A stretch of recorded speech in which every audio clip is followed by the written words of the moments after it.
What happens when competition goes beyond the game, when it gets personal, when it gets ugly, and when it never really ends? That's the heart of Vice TV's new series, The Grudge, a deep dive into the most unforgettable rivalries in sports. And when it comes to unforgettable, New York, well, they know a thing or two, from the bat-shattering feud between Roger Clemens and Mike Piazza to Pat Riley's dramatic exit from the Knicks and the firestorm that he left behind. Joining me now is someone who helps unpack all that drama. She's a former sports journalist and one of the featured voices in the series. Her name is Rachel Bonnetta, and she joins me now. Rachel, what's going on?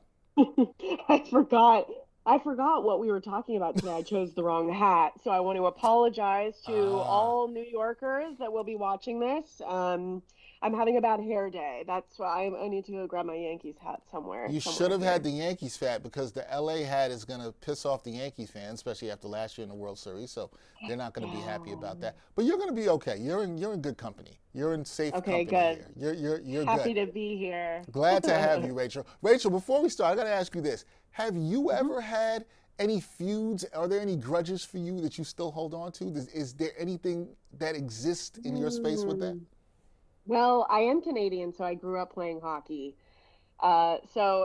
Listen, I am a sweet Canadian girl, but you put me on the ice, I will throw a few elbows. Okay, Ooh. I've been known to spend some time in the penalty box, but I usually just get the energy out and I move on. So no, I don't think I hold a grudge against anybody. Maybe Becky, who tripped me and I fell on my knees and sprained my ACL or like stretched my ACL when I was 14. But other than her, nobody.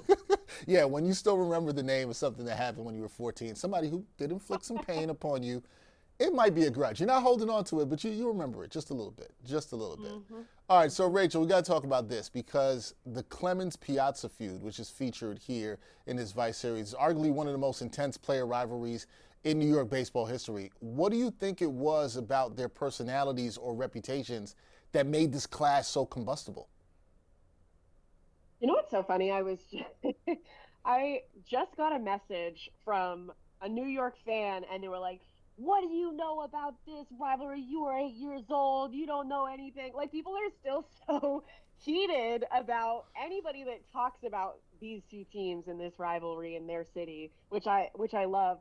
I think it all comes down to just that. It's like history. I don't know if it was necessarily those two specific guys, but I feel like Yankees were one of the original teams. The Brooklyn Dodgers were one of the original teams. Those were two separated fan bases in New York City, and I think the thing that I love about New York and New Yorkers, they're so proud of where they come from, and it's not just like the city that they come from, but like the boroughs that they come from, the teams that they choose to cheer for. And I think that really the best rivalries are ones that just like stand the test of time. The best players, I think, the ones that I really like to root for, are the ones that really step into those rivalries. And I think these guys sort of got swept up in the energy of it, and rightly so. Like as a sports fan, I want my players to want to represent my city, to want to represent that like hatred and energy from, years of past, the energy and the hatred of a rivalry that my grandfather felt one day.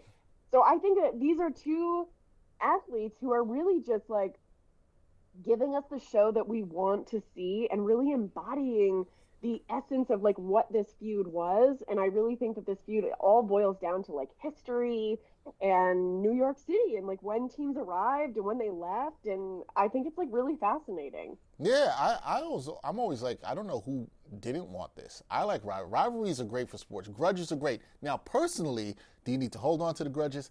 I would argue no. It's probably not good for your health, but I do think rivalries can be good. I have inner office rivalries with Mets and Yankees fans Oh. here, so it's all fun. You like that. Now, when you talk about Clemens and Piazza, you got to talk about the bat throwing incident in the 2000 World Series. That has become Mhm. iconic, Rachel. So even bizarre, you could say, after revisiting it for the grudge in the series, how do you see that moment now? Was it raw emotion between the two? Was it gamesmanship, or was it something else that was going on between Clemens and Piazza?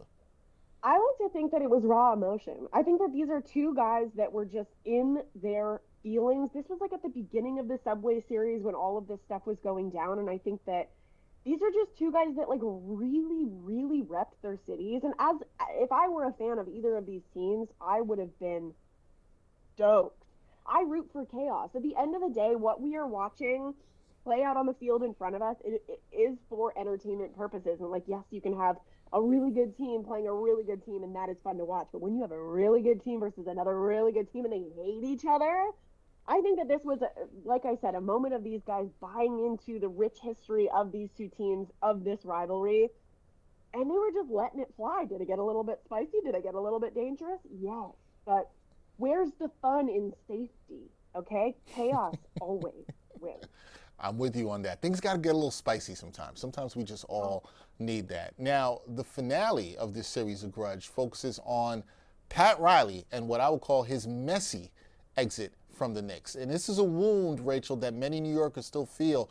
Riley's departure to Miami in 1995, it wasn't just about changing teams. It felt like a betrayal to some people. So what did you uncover about what was happening behind the scenes between Riley and the Knicks front office? You know what's funny is I also was doing, as I was doing my research on this, I happened upon this like Reddit thread, and this fan was asking like, what would the Knicks have looked like if Pat Riley stayed? And I just saw New Yorkers turn on each other.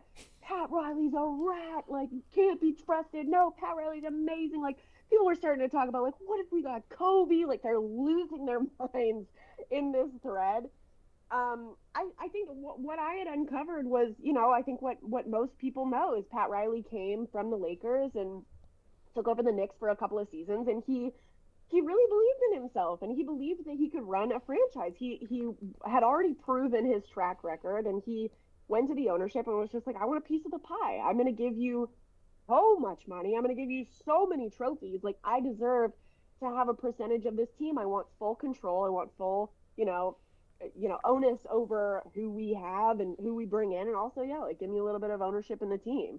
I think that he would have been making pennies to what he was making for them. I think it was such a bad business decision. And then of course Pat Riley went on to the Heat and established yet another franchise. And so it's like, if I were a Knicks fan, I would too be in that Reddit thread being like, what could have happened? Could we have gotten Kobe at some point?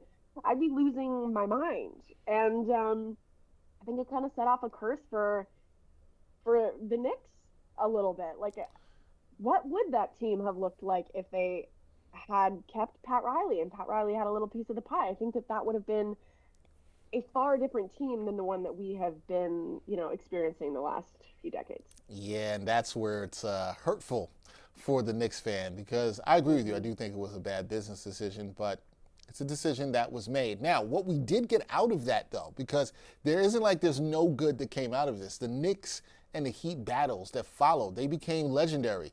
Do you think that Riley's decision fueled that rivalry to the level of a true grudge match, not just for the players, but for the fans and the entire city of New York against Miami, their players, and the entire city of Miami? Do you think that decision fueled the grudge match that we saw between these two franchises?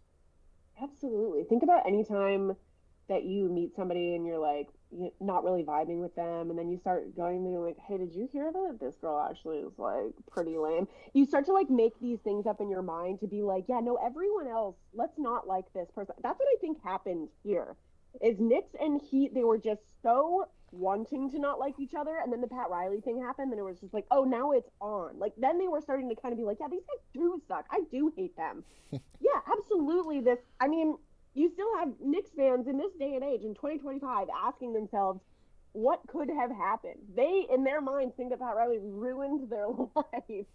So of course, that's going to be such a great setup for a grudge. And like I said, I really do think that grudges and rivalries, they are what makes sports. They're what makes sports so fun to watch. If we didn't have that, then it's like, what are we doing watching athletic dudes throw a ball? Cool. Like, no, I want to know that they hate each other.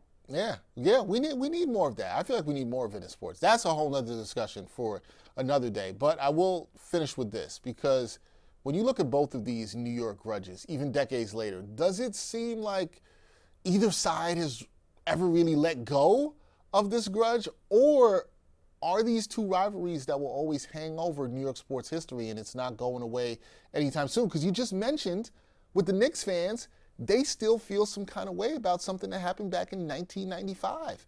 So Are either of these rivalries, is this going away, or is this always going to hang over these teams and their fans? I hope for the fans' sake that it always stays Mm. because that just adds to the history of this team. And I hope that there's nothing worse than, having a team that you love and then seeing a player being like asked to get traded or just not really repping the city, not buying into any of the rivalries.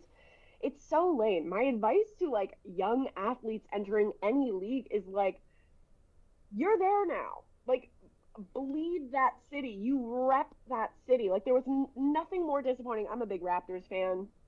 Nothing more disappointing than Kawhi Leonard coming in for one season and then immediately wanting to leave.